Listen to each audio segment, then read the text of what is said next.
Olá, meus amores, tudo bem com vocês? Minha galerinha do quinto ano. Vamos dar continuidade à nossa aula de História. Vamos falar sobre a Primeira República. Nós falamos do governo provisório, o tempo em que Marechal Deodoro ficou no poder, de 1889 a 1891. E hoje vamos falar sobre a Primeira República, um período que foi de 1891 a 1930. História, quinto ano, a atividade será da página 140.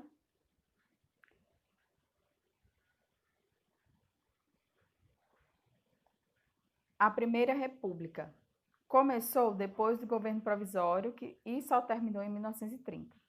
Nesse período, o Brasil foi governado por presidentes indicados principalmente pelos estados de Minas Gerais e São Paulo. Esses dois estados dominavam a vida política e econômica do país, já que tinham as maiores populações e as maiores rendas.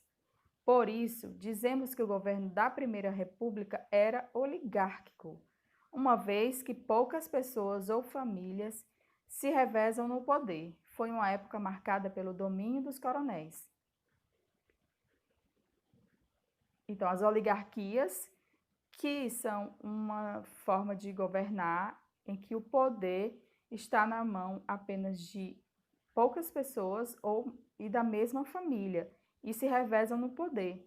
Nós estudamos isso no livro de História do Ceará, no quarto ano, que falava sobre as oligarquias que dominaram o Ceará por algum tempo. A oligarquia Scioli foi uma das que ficou mais tempo e também foi uma das mais violentas. Então, por isso que o período da Primeira República é considerado oligárquico, porque ele ficou na mão dos estados de São Paulo e Minas Gerais. E foi uma época marcada pelo domínio dos coronéis. Durante a República Oligárquica, em geral, um presidente paulista era sucedido por um mineiro e um mineiro por um paulista. Esse esquema de governo era chamado de política do café com leite. Por quê? Porque em São Paulo plantava-se muito café, era o maior produtor de café, e Minas Gerais havia uma grande produção de leite. Então, como um presidente vinha, um de São Paulo, um de Minas Gerais, um de São Paulo, um de Minas Gerais, então esse período ficou conhecido como política café com leite. Então, vamos entender melhor sobre o coronelismo, né? Porque fala que foi um período dominado pelos coronéis. Como elite endinheirada daquela época, as pessoas que tinham mais dinheiro, os coronéis eram os grandes proprietários rurais com autoridade política e econômica na região. A figura do coronel predominava na vida social da região. Ele era patrão, era padrinho de casamento, padrinho de batismo. No final das contas, todos tinham alguma relação com o coronel e deviam favores e obediência às suas determinações. Essa rede de favores fez parte do sistema de trocas que ficou conhecido como política dos governadores e funcionava da seguinte forma: na esfera municipal, em troca de verbas e benefícios, o coronel garantia os votos em seu curral eleitoral para eleger o governador. Por sua vez, na esfera estadual, o governador de estado, em troca de apoio político e financeiro, garantia os votos para a eleição do governo federal.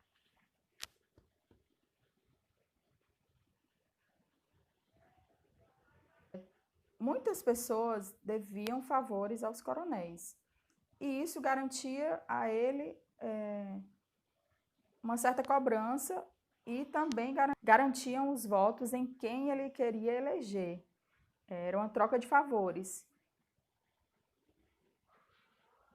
Estamos em ano de eleição e observando algumas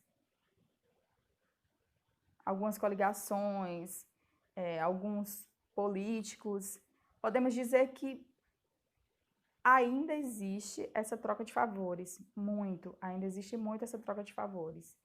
A maioria das pessoas votam em candidato que distribui ou que dá alguma coisa, ou dinheiro, ou uma ajuda, enfim. Poucas são as pessoas que escolhem os seus candidatos acreditando realmente que ele vai fazer alguma coisa, que ele vai mudar, que vai fazer alguma coisa pelo bairro, pela cidade. E a importância de nós estudarmos a história é justamente para que isso não ocorra, para que vocês cresçam com consciência política e possam realmente escolher seus candidatos de acordo com a conduta, de acordo com seus ideais e a sua forma de viver.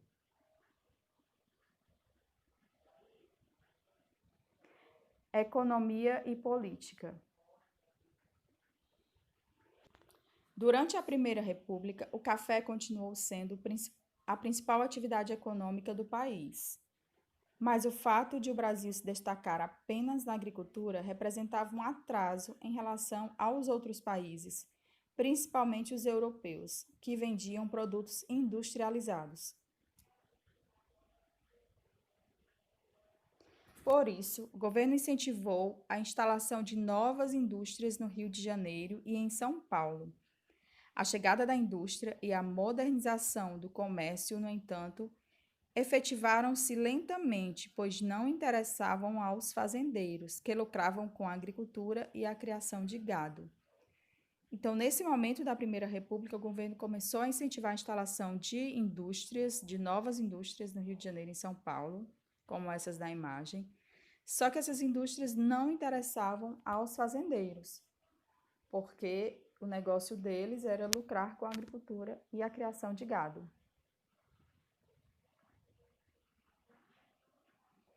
Na Primeira República também foram definidos os limites territoriais entre o Brasil e os outros países. O responsável por isso foi o Barão do Rio Branco, que está na imagem. Desde então, o Brasil apresenta a forma e o tamanho que tem atualmente. Então, ele foi o responsável pelos limites com outros países e a forma que o Brasil tem hoje é desde a Primeira República. Revoltas e conflitos que ocorreram durante a Primeira República. Houve vários conflitos que resultaram em confrontos entre o governo e a população, que era desprezada pelo poder público.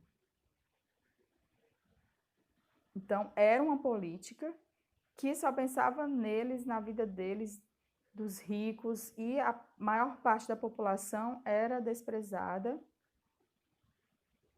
E o primeiro conflito que vamos falar é a Guerra de Canudos, que ocorreu entre 1893 a 1897. A região que corresponde ao atual Nordeste brasileiro, especialmente o sertão, sofria com a miséria e com a opressão dos grandes fazendeiros que exploravam os trabalhadores.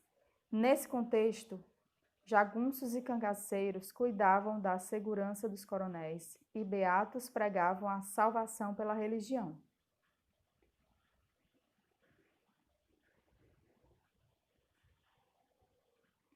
Em 1893, no sertão da Bahia, havia uma comunidade chamada Canudos, que era liderada por Antônio Conselheiro, um beato que tinha virado uma espécie de líder religioso.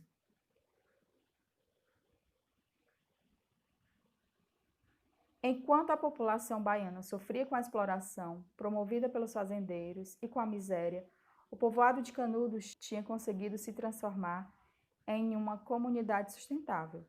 Não havia donos de terra em Canudos e tudo pertencia a todos. A comunidade começou a prosperar e a atrair mais pessoas. Canudos chegou a ter mais de 5.000 casas e 30.000 habitantes. Porém, a prosperidade e a autonomia de Canudos começaram a incomodar fazendeiros e padres da região, que pressionavam o governo para atacar a comunidade com a justificativa de que se tratava de um lugar de fanáticos. Em 1897, em um último ataque com canhões, Canudos foi completamente Canudos foi completamente destruída.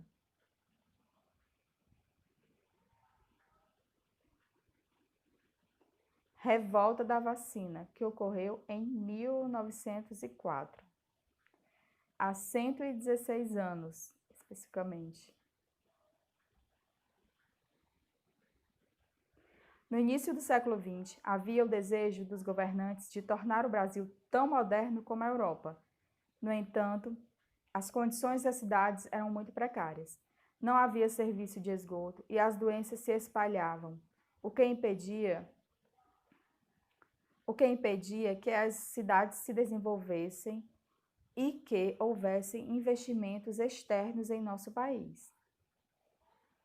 Para combater a febre amarela e a varíola, principalmente no Rio de Janeiro, o médico Oswaldo Cruz, a mando do governo, organizou uma campanha de vacinação geral e obrigatória. As pessoas irritadas e com medo em decorrência da falta de informação sobre o que estava acontecendo e da abordagem agressiva durante a aplicação da vacina, revoltaram-se contra a vacinação coletiva.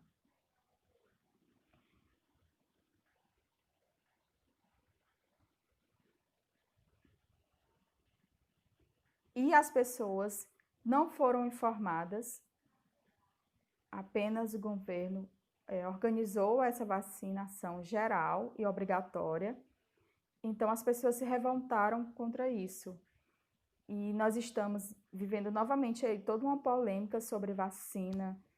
Muita gente diz que não vai tomar, outras dizem que vai tomar, e há um impasse muito grande e ainda também uma falta de informação, uma falta de certeza.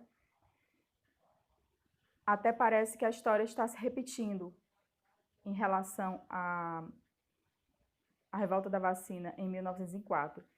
E essa revolta ocorreu, essa charge, essa imagem é uma charge ilustrando a manifestação popular contra a vacinação obrigatória, instituída por Oswaldo Cruz, e ela foi publicada em jornal O Malho, na edição de 29 de outubro de 1904. O médico aí tentando vacinar e a população se revoltando contra isso.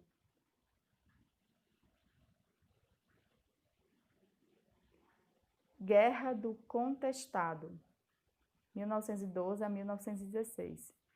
A população da região da fronteira entre Paraná e Santa Catarina sofria com a falta de regularização da posse de terras. O problema se agravou quando pequenos proprietários foram retirados de suas terras para a construção de uma ferrovia. Essas pessoas faliram e muitos trabalhadores ficaram desempregados.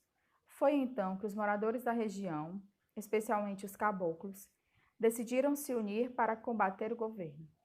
Eles foram liderados por monges que afirmavam que aquela era uma guerra santa.